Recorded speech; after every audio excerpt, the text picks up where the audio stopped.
ونؤمن به ونتوكل عليه ونعوذ بالله من شرور أنفسنا ومن سيئات أعمالنا من يهده الله فلا مضل له ومن يضلله فلا هادي له ونشهد أن لا إله إلا الله وحده لا شريك له ونشهد أن سيدنا وسندنا وحبيبنا وطبيبنا وطبيب قلوبنا ومولانا محمدا عبده ورسوله الذي أرسله الله تعالى بالحق بشيرا ونذيرا وداعيا إلى الله بإذنه وسراجا وقمرا منيرا أما بعد فأعوذ بالله من الشيطان الرجيم بسم الله الرحمن الرحيم والذين يكنزون الذهب والفضة ولا ينفقونها في سبيل الله فبشرهم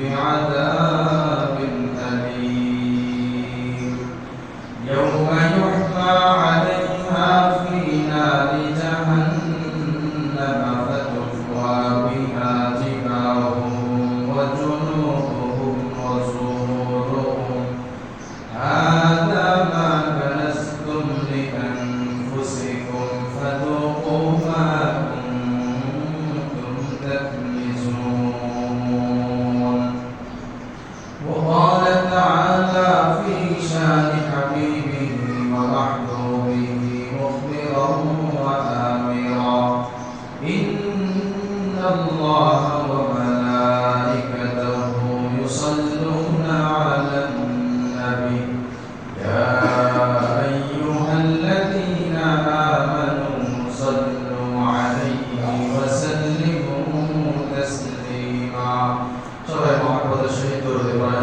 اللهم صل على محمد وعلى آل محمد كما صليت على إبراهيم وعلى آل إبراهيم إنك حميد مجيد اللهم بارك على محمد وعلى آل محمد كما باركت على إبراهيم وعلى آل إبراهيم إنك حميد مجيد الحمد لله আল্লাহ রাব্বুল আলামিনের দরবারে অসংখ্য শুকর ও সুজুদ আল্লাহ রাব্বুল আলামিন আমাদেরকে রমজানের দ্বিতীয় জুমাতে হায়াতে তাইয়্যিবা দান করেছেন সুস্থতার জিন্দেগি দান করেছেন বিধান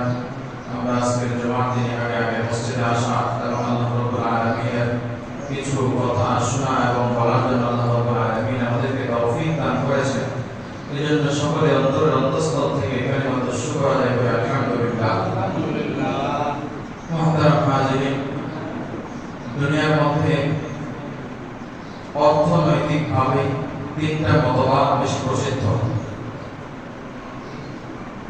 আমরা ইসলাম ধর্মের অনুসারী ইসলাম আমাদের পূর্ণাঙ্গ জীবন ব্যবস্থা স্বীকার করে কিন্তু মাঝে মাঝে আমরা বিভিন্ন মতবাদের দিকে ঝুঁকে যাই, এটা কেউ বোঝে অথবা না বোঝে। দুনিয়ার মধ্যে তিনটা মতবাদ বেশি প্রচলিত অর্থনৈতিকভাবে। একটাকে বলা হয় প্রচলিত অর্থ ব্যবস্থার মধ্যে এক নাম্বার হলো সমাজতান্ত্রিক অর্থ ব্যবস্থা। এই সমাজতান্ত্রিক অর্থ ব্যবস্থা কি? এর আগে বুঝি পুঁজিবাদী অর্থ ব্যবস্থা। এক নাম্বার হলো পুঁজিবাদী অর্থ ব্যবস্থা। এই পুঁজিবাদী অর্থ ব্যবস্থাটা কেমন? এটা হলো যে ব্যক্তি তার মালিকানাধীন যত বস্তু আছে বলনাহীন মালিক বলা হয়। অর্থাৎ ব্যক্তি সে যদি চায় সম্পত্তির মালিক হতে পারে, এবার যত সম্পত্তির মালিক হতে চায় সে হতে পারবে। তাহলে সমস্যা কোথায়? আমরাও যদি এরকম মালিক হতে চাই সম্পত্তি, তাহলে সমস্যাটা কোন জায়গায়? সমস্যা হলো পুঁজিবাদী অর্থ ব্যবস্থা বলে তুমি মালিক হও সম্পত্তি যেভাবে ইচ্ছা সেভাবে, এবার বৈধভাবে হোক অবৈধভাবে হোক, কারো থেকে জোর করে হোক অথবা কারো থেকে এই জোরপূর্বক আদায় করে হোক অথবা স্বেচ্ছায়, যেভাবেই হোক না কেন তুমি মালিক হলেই হলো, এগুলোর মালিক হলো। দ্বিতীয় হলো সমাজতান্ত্রিক অর্থ ব্যবস্থা। সমাজতান্ত্রিক অর্থ ব্যবস্থা সেটা কি? ওই যে আমরা বলি কেউ খাবে তো কেউ খাবে না, তা হবে না, তা হবে না। অর্থাৎ একটা রাষ্ট্রের অধীনে যত মানুষ থাকবে, ওই যত সম্পত্তি থাকবে, সমস্ত সম্পত্তির মালিক হলো রাষ্ট্র। রাষ্ট্রের অধীনে যারা থাকবে অর্থাৎ প্রজা যারা থাকবে, নাগরিক যারা থাকবে, তারা হবে ওই রাষ্ট্রের চাকর। এই চাকররা কাজ করবে, চাকরি করবে, টাকা দিবে। রাষ্ট্রের পক্ষ থেকে ওই যে সম্পত্তি, এই সম্পত্তির মালিকানা কাউকে দেওয়া হবে না, সম্পূর্ণ মালিক হলো রাষ্ট্র। তাহলে ব্যক্তি হলো সে শ্রম ব্যয় করবে, তাকে পারিশ্রমিক দেওয়া হবে। এখানে সমস্যাটা কি? এখানে সমস্যা হলো কোন সম্পদ যদি রাষ্ট্রীয়ভাবে মালিকানাধীন দাবি করা হয়, অর্থাৎ এককভাবে শুধু রাষ্ট্র যদি মালিক হয়, তাহলে ওই সম্পত্তির হেফাজত থাকে না। যেমন আমাদের দেশের মধ্যে আগে আদমজি জুট মিল ছিল, আপনারা জানেন কিনা? এটা সরকারিভাবে, এটা প্রথমে ব্যক্তিগত মালিকানাধীন ছিল। তখন এই যে পাট শিল্পের অনেক গুণগান ছিল, বিভিন্ন দেশের মধ্যে আমাদের থেকে পাট রপ্তানি করা হতো। কিন্তু যখন সরকারিভাবে এটাকে মালিকানাধীন করা হলো, সরকারি মালিকানাধীন করা হলো, তখন এটা একেবারে ধস নেমে গেল, এটা বিলুপ্ত হয়ে গেল। তাহলে রাষ্ট্র যদি এককভাবে কোন সম্পত্তির মালিক হয়, পুরা সম্পত্তি, পুরা দেশের সম্পত্তি, তখন জনগণ ওই রাষ্ট্রীয় সম্পত্তির হেফাজতের গুরুত্ব দেয়। তাহলে এই সমাজতান্ত্রিক যে অর্থ ব্যবস্থা, এটা তো সমস্যা। 3 নম্বর হলো ইসলামী অর্থ ব্যবস্থা। ইসলামী অর্থ ব্যবস্থা কি বলে? ইসলামী অর্থ ব্যবস্থা বলে তুমি সম্পত্তির মালিক হও, যত ইচ্ছা তত হও, তবে হ্যাঁ বৈধ পন্থা। পুঁজিবাদ বলে তুমি অবৈধ পন্থায় হলো তুমি মালিক। ইসলাম বলে না, তুমি বৈধ পন্থায় যত সম্পত্তি অর্জন করবা, ওই সম্পত্তির মালিক তুমি। হ্যাঁ, সম্পত্তির মালিক হলাম। এবার ইসলাম বলে না, এই সম্পত্তির মালিক তুমি হলেও তোমার এই সম্পত্তির মধ্যে অন্যের হক আছে। শুধু তুমি যে সম্পত্তি অর্জন করেছো, এই সম্পত্তির মধ্যে তোমার একাই হক, তোমার একাই অধিকার। তুমি যেভাবে ইচ্ছা সেভাবে এই সম্পত্তি ব্যয় করবা, কাজে লাগাবা না। ইসলাম তোমাকে নীতি নির্ধারণ করে দিয়েছে, এই সম্পত্তি তুমি কিভাবে ব্যয় করবা, তুমি কার পিছনে খরচ করবা, এই সম্পত্তির একক মালিকানা তোমার নয়, বরং তোমার এই সম্পত্তির মধ্যে অন্যেরও হক আছে। এবার কার হক? কখনো এতিমের হক, কখনো গরিবের হক, কখনো আত্মীয় স্বজনের হক, কখনো বাবার হক, কখনো মায়ের হক, কখনো ভাইয়ের হক, বোনের হক, প্রতিবেশীর হক, আপনজন, আত্মীয় স্বজন, আমার আশপাশে যারা আছে সকলের হক আছে আমার এই সম্পত্তির মধ্যে। আর এই ইসলামী অর্থ ব্যবস্থা সুন্দর এক পদ্ধতি হলো যাকাতের ব্যবস্থা। আল্লাহ রাব্বুল আলামিন মুসলমানদের জন্য সুন্দর এমন একটা বিধান দান করেছেন যে তুমি অর্থ সম্পত্তির মালিক হও, তোমার এই অর্থ সম্পত্তি দ্বারা যাতে অন্যরাও উপকার হয়, এজন্য আল্লাহ রাব্বুল আলামিন আমাদের উপরে যাকাতের মতো বিধানকে ফরজ করে দিয়েছেন। নামাজ পড়া যেমন ফরজ, নামাজ না পড়লে আমাকে জাহান্নামে যেতে হবে। রোজা রাখা যেমন ফরজ, রোজা না রাখলে আমাকে জাহান্নামে যেতে হবে। হজ করা যেমন ফরজ, হজ না করলে আমাকে জাহান্নামে যেতে হবে। ঠিক তেমনই ভাবে যাকাত আদায় করাও তেমনই ভাবে ফরজ। যদি কারো উপরে যাকাত ফরজ হয় আর সে যাকাত আদায় না করে, আল্লাহ রাব্বুল আলামিনের জাহান্নাম তার জন্য প্রস্তুত। তাহলে নামাজ যেমন ফরজ, যাকাতও তেমনই ফরজ। আমরা যখন কথা বলি যে নামাজ রোজা, এই ছেলেটা নামাজ রোজা করে না, অথবা নামাজ রোজার প্রতি তার গুরুত্ব নেই, আমরা বলি নামাজ রোজা, অথচ কোরআনের 58টা জায়গায় এই যাকাতের কথা এসেছে। 36-38টা জায়গায় নামাজের সাথে যাকাতের কথা এসেছে। আমরা বলি নামাজ রোজা, নামাজ রোজা, নামাজ রোজা, কিন্তু কোরআন বলে নামাজ যাকাত, নামাজ যাকাত, নামাজ যাকাত। অর্থাৎ যাকাত ওই অন্যান্য ফরজ বিধানের পরবর্তী স্টেপে, মানে ধাপ অনেক পরে না। আল্লাহ বলেন নামাজ আগে, নামাজের পরে তোমার উপরে তুমি যদি ধনবান হও তোমার উপরে যাকাত ফরজ। তাহলে ওই যে আমরা ধরে আমাদের মধ্যে যে প্রচলন হয়ে গেছে নামাজ রোজা, নামাজ রোজা, মানে যাকাত দেওয়া লাগবে না, যাকাত দেওয়া লাগবে না, যাকাত না দিলে চলে। এইজন্য আল্লাহ রাব্বুল আলামিন যত জায়গায় নামাজের কথা বলেছেন, 38 জায়গায় আল্লাহ রাব্বুল আলামিন নামাজের সাথে যাকাতের কথা উল্লেখ করেছেন। আর পুরো কোরআনের মধ্যে মোট 58 জায়গায় শুধু যাকাতের কথা আলোচনা করেছেন, আর নামাজের কথা আলোচনা করেছেন 82 জায়গায়। তাহলে রোজার কথা কিন্তু এত জায়গায় আলোচনা নেই। তাহলে বোঝা গেল যাকাত অনেক গুরুত্বপূর্ণ একটা ইবাদত। আল্লাহ রাব্বুল আলামিনের পক্ষ থেকে ধনবান ব্যক্তির উপরে গুরুত্বপূর্ণ একটা দায়িত্ব এবং বিধান। এই যাকাত কাকে বলে? যাকাতের শাব্দিক অর্থ হলো পরিশুদ্ধ করা।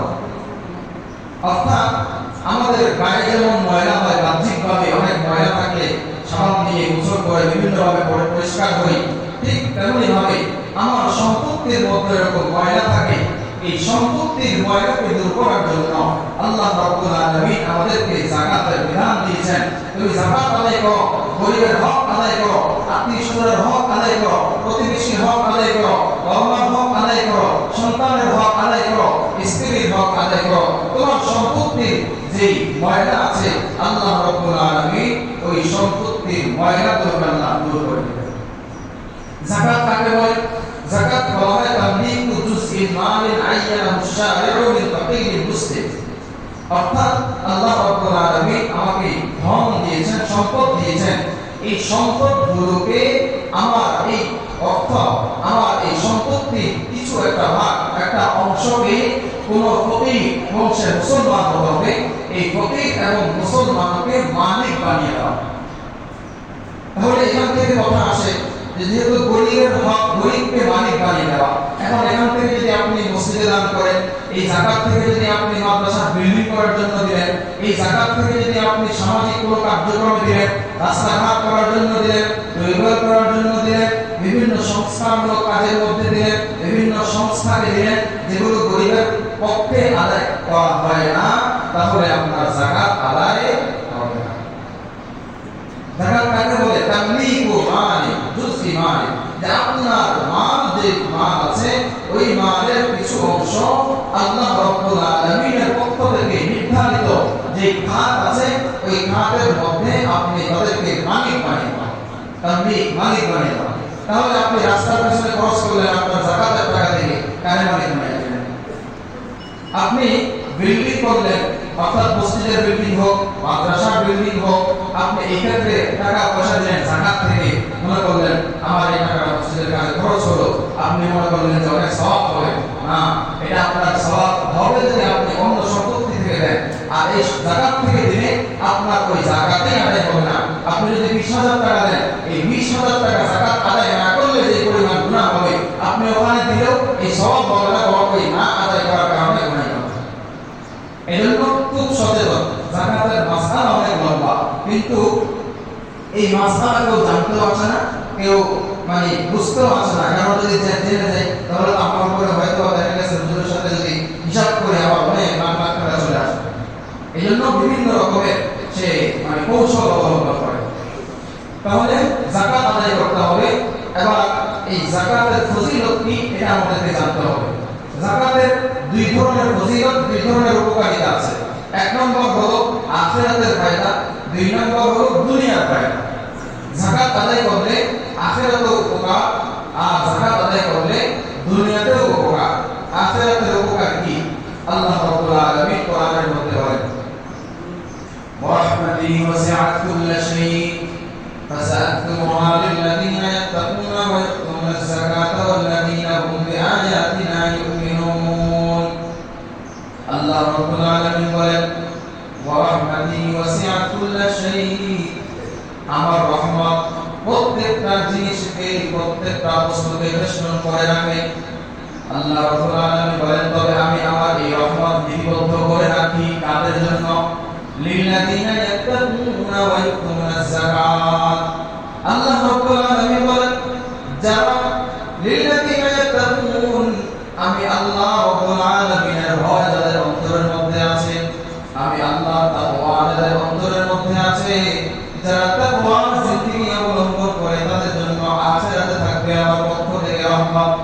দুই নম্বরে আল্লাহ রাব্বুল আলামিন বলেন, ওয়াল্লাযীনা ইউতুনা আয-যাকাত, আমার বান্দাদের মধ্যে যাদের উপরে যাকাত ফরজ হয়েছে, এই বান্দারা যখন যাকাত আদায় করবে, আমি ওই সমস্ত বান্দাদের জন্য আখিরাতের ময়দানে আমার রহমত তাদের জন্য লিপিবদ্ধ করে রাখলাম। দুনিয়ার জমিনে কোন বান্দা যখন যাকাত আদায় করবে, আল্লাহ রাব্বুল আলামিন আখিরাতের ময়দানে তার জন্য তার রহমতের মাধ্যমে তাকে মাগফিরাত দান করবেন, তার রহমতের ছায়ার মধ্যে ওই বান্দাকে বেষ্টন করে নেবেন। আখিরাতের ময়দানে এই বিভীষিকাময় অবস্থার মধ্যে বান্দা যখন বিপদের মধ্যে পড়ে যাবে, বান্দা নিজ আমলের মাধ্যমে বাঁচতে পারবে না, গুনাহ থেকে বাঁচতে পারবে না, বান্দা নিজ আমলের সক্ষমতায় আল্লাহ রাব্বুল আলামিনের জাহান্নাম থেকে নাজাত পাবে না। এই জন্য আল্লাহ রাব্বুল আলামিনের রহমতের বড় প্রয়োজন। আল্লাহ রাব্বুল আলামিন এই জন্য সর্বপ্রথমের ঘোষণা, কোন বান্দা যদি যাকাত আদায় করে, আমি আল্লাহ রাব্বুল আলামিন আমার পক্ষ থেকে তাকে রহমত দিয়ে বেষ্টন করে নিব। এক নম্বর, যাকাত যদি কোন বান্দা আদায় করে, আল্লাহ রাব্বুল আলামিনের রহমত তার জন্য তাকে বেষ্টন করে নেবে। আখিরাতে আল্লাহ রাব্বুল আলামিন তার দয়া দিয়ে তাকে মাগফিরাত দিবেন। দুই নম্বর, আল্লাহ রাব্বুল আলামিন বলেন, ওয়া মা আতাইতুম মিন যাকাতিন তুরিদুনা ওয়াজহাল্লাহ ফাউলাইকা হুমুল মুযআরিফুন। আল্লাহ রাব্বুল আলামিন বলেন, তোমরা যে যাকাত দাও, এই যাকাত দেওয়ার উদ্দেশ্য যদি হয় লোক দেখানো, যে ৫,০০০ শাড়ি নিয়েছি বা এলাকার মধ্যে, নিজের এলাকায় দিয়েছি, শহরও দিয়েছি, যেখানে থাকি সেখানে সব জায়গায় মাশাআল্লাহ অনেক বড় দামি ৫,০০০ শাড়ি বিতরণ করেছে, আর ৫,০০০ লুঙ্গি বিতরণ করেছে, কত বড় দার্শিক। হ্যাঁ, এরকম দুনিয়ার যদি কোনো ওই মানুষের পক্ষ থেকে সুনাম সুখ্যাতি অর্জন করার উদ্দেশ্য হয়, তাহলে এই যাকাত আমি যত কোটি টাকায় দান করি না কেন, আল্লাহর দরবারে কবুল হবে না। তবে হ্যাঁ, আমি যদি যাকাত দান করি, যে যাকাতের মাধ্যমে একমাত্র আল্লাহ রাব্বুল আলামিনের সন্তুষ্টি উদ্দেশ্য থাকে, আল্লাহ রাব্বুল আলামিন বলেন, আমি তার সম্পত্তিকে বাড়াই দেব। ওই যে বলা হয় যে যাকাত দান করলে যাকাত যত দিবেন তত বাড়ায় দেন, আল্লাহ রাব্বুল আলামিন যাকাত দিলে বাড়ায় দেন। তো বাড়ায় কোন জায়গায়? অনেক প্রশ্ন, যে আমার কাছে 7 ভরি স্বর্ণ আছে, এই 7.5 ভরি স্বর্ণ থেকে আমি যদি যাকাত আদায় করি তো কমে গেল, বাড়লো কোন জায়গায়? প্রশ্ন আছে না? আচ্ছা, তাহলে বলেন তো 2008 সালে স্বর্ণের দাম কত ছিল? বলতে পারবেন কেউ? 25,000 টাকা। আর এখন স্বর্ণের দাম কত? 2.5 লাখ। আচ্ছা, 2.5 লাখ আরো কম বেশি নাই হোক। তাহলে অথবা ধরেন আরো 3 বছর আগে যারা বিবাহ করছে, তারা স্বর্ণের ভরি কত দিয়ে কিনেছিল? আমার বিবাহের সময় স্বর্ণের ভরি ছিল 80,000। আমি বিয়ে করছি অল্প কয়েকদিন আগে। তাহলে এই 80 থেকে এখন চলে আসছে 2.5 লাখের উপরে। তাহলে স্বর্ণ যাকাতটা জায়গায় গেছে, কিন্তু স্বর্ণের দাম বাড়ছে না কমছে? তাহলে এই যে যাকাত আপনি যে দিবেন, আপনার ওই সময় যখন আদায় করছেন, মনে করলেন ভাই লাখে 2.5 টাকা দিয়ে ফেললাম, এখন তো আমার এই 97,97 হয়ে গেল, একেবারে ধস নেমে গেল। কিন্তু এই যে 3 বছর পরে দেখলেন আপনার ওই টাকাটাই আল্লাহ রাব্বুল আলামিন কয়েক গুণে বাড়াইছে। কি বলেন? ইয়ামহাকুল্লাহু রিবা ওয়া ইউরবিস সাদাকাত। আল্লাহ রাব্বুল আলামিন বলেন, ইয়ামহাকুল্লাহু রিবা ওয়া ইউরবিস সাদাকাত। কোন বান্দা যদি সুদ দেয় সুদ নেয়, সুদের লেনদেন করে, আল্লাহ রাব্বুল আলামিন তার সম্পত্তির মধ্যে ধস নামায় দেন, তার সম্পত্তির মধ্যে অভাব অনটন দিয়ে দেন। ওয়ায়ুরিস সাদাকাত, কোন বান্দা যদি সাদাকা আদায় করে, কোন বান্দা যদি যাকাত আদায় করে, কোন বান্দা যদি সাদাকাতুল ফিতর আদায় করে, কোন বান্দা যদি নফল দান সদকা করে, আল্লাহ রাব্বুল আলামিন বলেন ওয়ায়ুরিস সাদাকাত, ওই দান সদকা করার কারণে আমি আল্লাহ রাব্বুল আলামিন তাকে বাড়ায় দেই।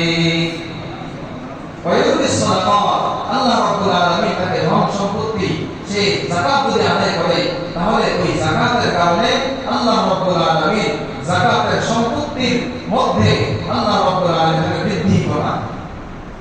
এই হলো এক উত্তর দিলাম যে আসলেই বাড়ে।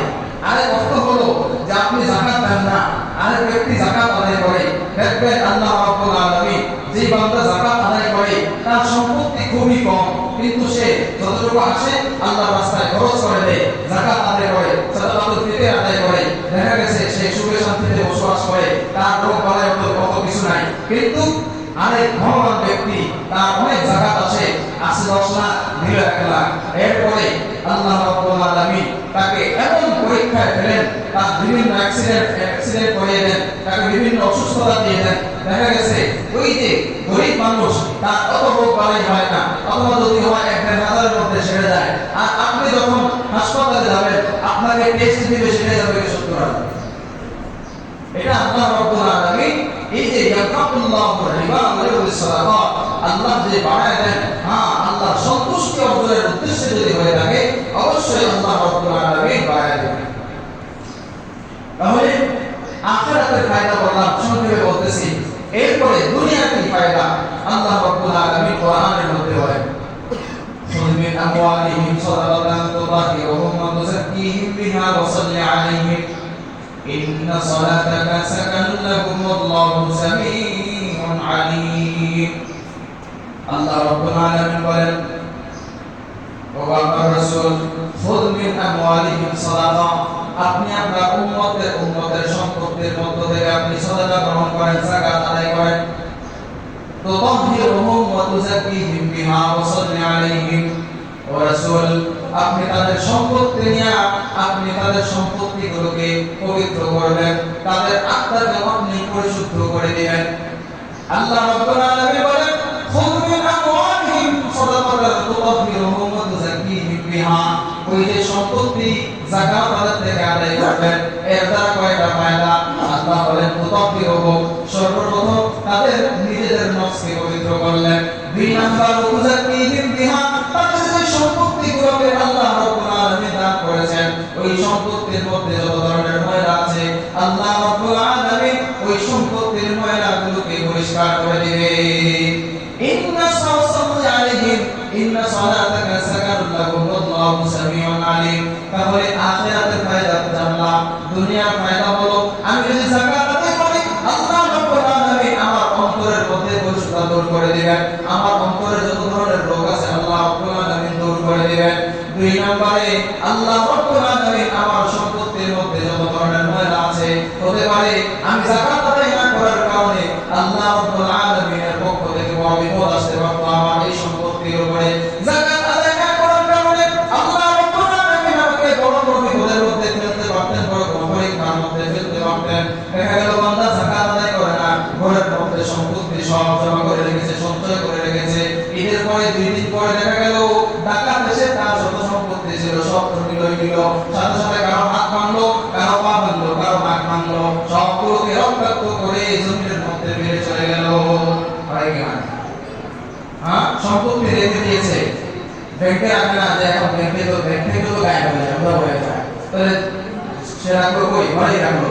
এবার ঘরের মধ্যে দেখা গেছে যাকাত আদায় করে না, মানুষ দান সদকা তার কাছে যায়, সে দেয় না, এই 5-10 টাকা দিয়ে ছাড়িয়ে দেয়, তখন সে এরপর আল্লাহ রাব্বুল আলামিনের পক্ষ থেকে এমন একটা বছর আসছে, হয়তো আগুন লেগে গেল, অথবা বান্দার মাধ্যমে তার উপরে পরীক্ষা আসলো যে চলে এসে তার সব নিয়ে গেল। বিভিন্নভাবে আল্লাহ রাব্বুল আলামিন তাকে পরীক্ষায় ফেলে দেন যদি সে যাকাত আদায় না করে, দান সদকা না করে। আল্লাহ রাব্বুল আলামিন বলেন, আল্লাহ রাসূল সাল্লাল্লাহু আলাইহি ওয়াসাল্লাম হাদিসে বলেন, মা নাকাসাত সাদাকাতুন মিন মাল, সাদাকার মাধ্যমে কোনো মাল কমে না।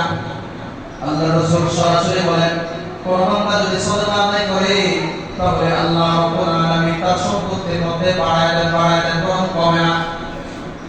আল্লাহ রাসূল সাল্লাল্লাহু আলাইহি ওয়াসাল্লাম একদিন সাহাবায়ে কেরামের সামনে বয়ান করতেছিলেন আর যাকাতের আলোচনা করতেছিলেন। যাকাতের আলোচনা করতে গিয়ে আল্লাহ রাসূল বলেন যাকাত যদি কোনো বান্দা আদায় করে আল্লাহ রাব্বুল আলামিন তার যাকাতের আদায় করার কারণে তার সম্পত্তির বৃদ্ধি ঘটান, পাশাপাশি আল্লাহ রাব্বুল আলামিন তার ধন সম্পত্তিগুলোকে হেফাজতে রাখেন।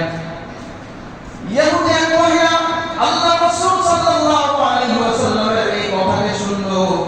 আল্লাহ রাসূল সাল্লাল্লাহু আলাইহি ওয়াসাল্লামের শৈশব কাল থেকে নিয়ে একেবারে মৃত্যু পর্যন্ত আল্লাহ রাসূল সাল্লাল্লাহু আলাইহি ওয়াসাল্লাম যা কিছু বলেছেন, ঈমান আনার কথা বলেছেন, ঈমান আনলো আল্লাহ রাসূল সাল্লাল্লাহু আলাইহি ওয়াসাল্লামের প্রত্যেকটা কথা কাফের বেঈমানরা সব বিশ্বাস করত। ওই ইহুদি মহিলা শুনেছে আল্লাহ রাসূল সাল্লাল্লাহু আলাইহি ওয়াসাল্লাম বলে কোন বান্দা যদি সাদাকা আদায় করে, কোন বান্দা যদি যাকাত আদায় করে আল্লাহ রাব্বুল আলামিন তার যাকাতকে বাড়ায় দেন, সম্পত্তিকে বাড়ায় দেন। আল্লাহ রাব্বুল আলামিন তার সম্পত্তির হেফাজতের দায়িত্ব নিয়ে নেন। এবং ওই ইহুদি মহিলা শুনেছে যাকাত আদায় করলে এত ফায়দা, তাহলে আমি চেক করে দেখি, আমি একটু তদন্ত করে দেখি মুহাম্মদ যে কথা বলেছে মুহাম্মদের কথাটা সত্য কিনা। আমি যাকাত আদায় করব, প্রত্যেক সব থেকে 2.5% করে ওই মহিলা সম্পত্তির যাকাতগুলোকে হিসাব করে আল্লাহ রাস্তায় খরচ করে দিল। এবার অপেক্ষায় আছে যে আমার সম্পত্তি বাড়ে না কমে, আমার সম্পত্তির হেফাজত আল্লাহ করেন কিনা আমি দেখব। আল্লাহ রাসূল সাল্লাল্লাহু আলাইহি ওয়াসাল্লামের কথা মতো দান সদকা করে দিল, যাকাত আদায় করে দিল। ওই মহিলা 100 লোকের একটা বহর গিয়েছিল সিরিয়ার উদ্দেশ্যে ব্যবসা বাণিজ্য করার জন্য। সেখানে ব্যবসা করে আবার সেখান থেকে মাল নিয়ে মদিনা থেকে রওনা করবে। এবং ওই মহিলা একদিন শুনতে পাইল মরুভূমির মধ্যে বড় একটা কাফন ওই যে সিরিয়া থেকে যত ধরনের বণিক দল আসতেছিল তাদের উপর আক্রমণ করে ফেলছে। তাদের যত সম্পত্তি ছিল সমস্ত সম্পত্তিগুলোকে তারা লুণ্ঠন করে নিয়ে গেছে। এবং মহিলা চিন্তার মধ্যে পড়ে গেল, মুহাম্মদুর রাসূলুল্লাহ, মুহাম্মদের কথা শুনে আমি দান সদকা করেছি, মুহাম্মদের কথা শুনে আমি যাকাত আদায় করেছি, এবার মুহাম্মদকে পরীক্ষা করে ফেলব। মুহাম্মদ তো বলেছে যাকাত দিয়ে সম্পত্তির হেফাজত আল্লাহ রাব্বুল আলামিন স্বয়ং নিজেই করেন, কাজেই আমি তো যাকাত আদায় করে দিয়েছি। আমার ওই যে 100 উটের বহর সিরিয়া থেকে মদিনার দিকে রওনা করেছে, যদি সেখান থেকে লুণ্ঠন হয় তাহলে বিশ্বাস করে নেব মুহাম্মদের কথা সত্য নয়। এবার ওই মহিলা কিছুদিন অপেক্ষা করলো, কিছুদিন পরে তার দল এবার তার কাছে বসলো, মদিনার মধ্যে পৌঁছালো। ওই যে মহিলা সংবাদ পেল, ওই দলকে ডাকাতের দলেরা তাদেরকে লুণ্ঠন করে সব কিছুকে ছিনতাই করে নিয়ে গিয়েছিল। এবার ওই মহিলা জিজ্ঞাসা করলো, সমস্ত সম্পত্তি নিয়ে গেল, সব সম্পত্তি নিয়ে গেল, তোমরা তো মরুভূমির মধ্যে ছিলা, তোমাদের কি অবস্থা হয়েছে? তোমাদের কি একটা সম্পত্তিও নেয় নাই?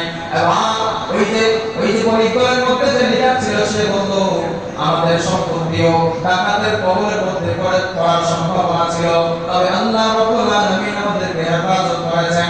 মহিলা বলতেছে কিভাবে তোমাদের সম্পত্তির হেফাজত হয়েছে সেটাই তো আমার জানার জন্য বড় ইচ্ছা বড় আগ্রহ নিয়ে বসে আছি, কারণ মুহাম্মদকে আমার পরীক্ষা করতে হবে। এবার ওই যে বণিকদের সর্দার যে ছিল সে বলতেছে আমরা যখন সিরিয়া থেকে মদিনার দিকে রওনা করলাম, মদিনার দিকে আসতেছি, আমাদের মধ্যে খুব সুন্দরভাবে চলতেছিল। আমাদের ওদের মধ্যে প্রধান যে ওটা ছিল, প্রধান নোট ছিল, ওদের নিয়ম ছিল, ওদের নীতি হলো সবার আগে যে লিডার ওটা থাকে সেই যেদিকে যাবে সমস্ত ওটগুলো সেদিকেই যাবে। ওট যদি বসে যায় পিছনের সমস্ত ওটগুলো বসে যাবে, কারণ তার লিডারকে মানে। এবার দেখা গেল 100 ওটের মধ্যে প্রথম যে ওটটা ছিল, প্রথম শ্রেণীর মধ্যে যে লিডার ওটটা ছিল ওই ওটটা বসে গিয়েছে মরুভূমির মধ্যে। তাকে দেখে 99টা ওট পিছনে সব ওটগুলো বসে পড়লো। লিডার বলতেছে আমরা বহু চেষ্টা করলাম ওটগুলো উঠানোর জন্য, অনেক চেষ্টা করলাম, অনেকভাবে তদবির করলাম, দেখলাম ওটগুলোকে উঠানো যায় না। তবে কিছুক্ষণ পরে ওট নিজে উঠে দাঁড়ালো, এরপরে আবার সুন্দরভাবে রওনা করলো। আমরা নিরাপদে সেখানে পৌঁছে আমরা নিরাপদে মদিনায় চলে আসলাম। আমরা শুনতে পাই না রাস্তার মধ্যে এই গরিবদের উপরে সিরিয়া থেকে বড় ধরনের ব্যবসায়ী কাফেলা মদিনার দিকে রওনা করেছে, সমস্ত কাফেলার উপরে ডাকাত দল আক্রমণ করেছিল। আল্লাহ রাব্বুল আলামিন ওই যে আমাদের কোরআন যে সময় বসে পড়েছিল ওই সময় ডাকাতি হয়েছিল, আল্লাহ রাব্বুল আলামিন আমাদেরকে আমাদের সম্পত্তিগুলোকে আমাদের ধনগুলোকে নিজ কুদরতি হাতে হেফাজত করেছে। কে করছে? পারে না কমে? আল্লাহ রাব্বুল আলামিন সম্পত্তি দান করেছেন, সম্পত্তি দিয়ে আল্লাহ রাব্বুল আলামিন বাড়ায় দেন। এবার তাদের উপরে যাকাত এসেছে, কেউ যদি যাকাত না আদায় করে তাহলে সমস্যা কোন জায়গায়? আল্লাহ রাব্বুল আলামিন বলেন ওয়াল্লাযীনা ইয়াকনিজুনা আয-যাহাবা ওয়াল ফিদ্দাতা ওয়া লা ইউনফিকুনাহা ফী সাবিলিল্লাহ ফাবাশশিরহুম বিআযাবিন আলীম। কোন বান্দা যদি যাকাত খরচ হয়েছে এরপরেও যাকাত আদায় না করে আল্লাহ রাব্বুল আলামিন তাকে কি পরিমাণ শাস্তি দিবেন? আল্লাহ রাব্বুল আলামিন বলেন ওয়াল্লাযীনা ইয়াকনিজুনা আয-যাহাবা ওয়াল ফিদ্দাতা ওয়া লা ইউনফিকুনাহা ফী সাবিলিল্লাহ, এই সমস্ত বান্দারা স্বর্ণ রূপা যাকাত সম্পত্তি নগদ অর্থ ব্যবসায়ী সম্পত্তি যেগুলোর উপরে যাকাত খরচ হয়েছে, সদকাতুল ফিতর খরচ হয়েছে, তারা সেগুলো আদায় করে না, বরং সঞ্চয় করে রেখে দেয়। আল্লাযীনা ইয়াকনিজুনা আয-যাহাবা ওয়াল ফিদ্দাতা ওয়া লা ইউনফিকুনাহা ফী সাবিলিল্লাহ, আল্লাহর রাস্তায় সেগুলোকে খরচ করে না। আল্লাহ রাব্বুল আলামিনের নির্দিষ্ট যে সমস্ত খাত আছে ওই সমস্ত খাতের মধ্যে ওই বান্দা ওই যাকাতকে খরচ করে না। আল্লাহ বলেন ফাবাশশিরহুম বিআযাবিন আলীম, আল্লাহ বলেন তাদেরকে তোমরা সুসংবাদ দাও। ও নবী আপনি তাদেরকে সুসংবাদ দিবেন, কয় কিসের সুসংবাদ দিবেন? বিআযাবিন আলীম, যন্ত্রণাদায়ক শাস্তির সুসংবাদ দিবেন। ও মুসলমান, আমি আপনাদেরকে জিজ্ঞাসা করতে চাই সুসংবাদ কি ভালো জিনিসের হয় না খারাপ জিনিসের? সুসংবাদ ভালো জিনিসের হয় না মন্দ জিনিসের হয়?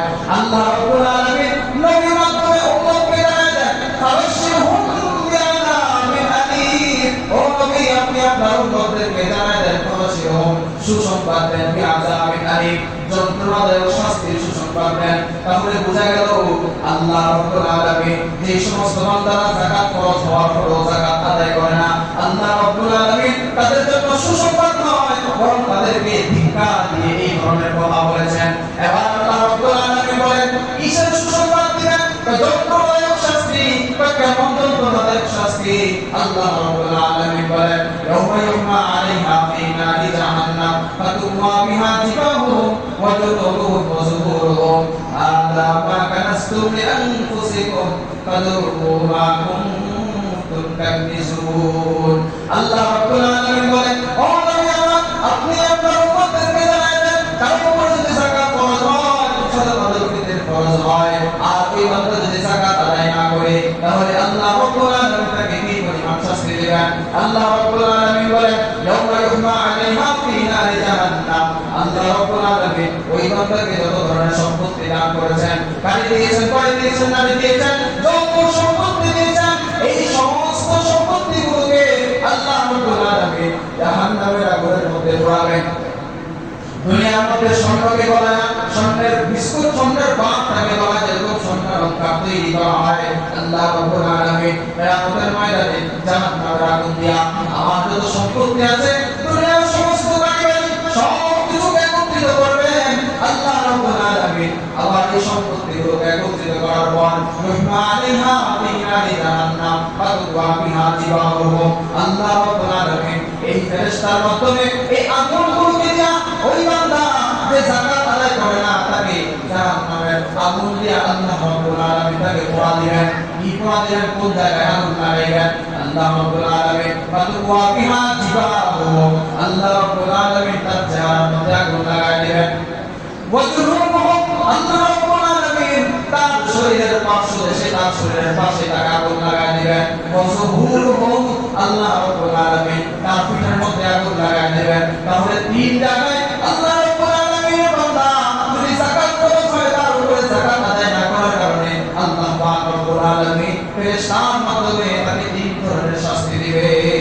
এক নম্বর শাস্তি, বান্দা যদি যাকাত আদায় না করে আল্লাহ তার জিহাদকে আগুন দিয়ে পোড়াবেন। দুই নাম্বার আল্লাহ রাব্বুল আলামিন তার পার্শ্বদেশ তাকে আগুন দিয়ে পোড়াবেন। তিন নাম্বার আল্লাহ রাব্বুল আলামিন তাকে পিঠ তার আগুন দিয়ে পোড়াবেন। এই আয়াতের তাফসীরের মধ্যে মুফাসসিরিন একরাম বলেন যে পুরো শরীর তাকে পোড়াবেন, এতটুকু বললেই তো হলো। এখানে তিনটা জায়গার নাম, শরীরের তিনটা জায়গার নাম নির্দিষ্ট করে আল্লাহ রাব্বুল আলামিন কেন বললেন?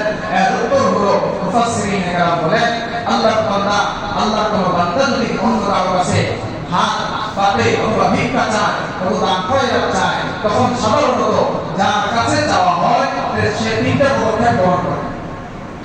এমন করে যদি কারো কাছে টাকা চায় তখন সে বলে যাও দিতে পারবো, মুখ দিয়ে প্রথমে অস্বীকার করবে। দুই নাম্বার, মুখ দিয়ে অস্বীকার করার পরে কোনো কিছু আছে নাশকতা খাইতে পারি না এই সেই বহু রকমের ধরে, তখন সে তার থেকে মুখ ফিরে আসে। এরপরে দেখা গেছে এরপরে বান্দা ছাড়ে না, আমার সামনে গেছে পাওয়া হয় না, এরপরে ছাড়ে না, তখন ওই বান্দা যখন আর কোনো উপায় পায় না তখন তাকে পৃষ্ঠ প্রদর্শন করে তাকে রেখেই চলে যায়।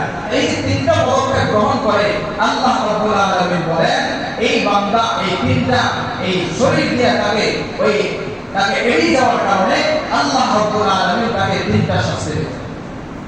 এই যে শাস্তির কথা, এটা কিন্তু সাধারণ নকলের বিচার না, এটা হলো আমার উপরে যে ওয়াজিব হয়েছে ওই সৎকার। এখন সাধারণত বিক্ষুব্ধ করতে আসে আপনি একজন যদি আরো 10 জন আসলো, তাহলে তাদেরকে না দিলে এই শাস্তি না। তাহলে এটা তার উদ্দেশ্য হলো আমার উপরে যে ফরজ, আমার উপরে যে ওয়াজিব সদকা ওয়াজিব যাকাত আমার উপরে ফরজ হয়েছে, সেটা যদি আমি আদায় না করি তাহলে আল্লাহ রাব্বুল আলামিন আমাদেরকে এই শাস্তি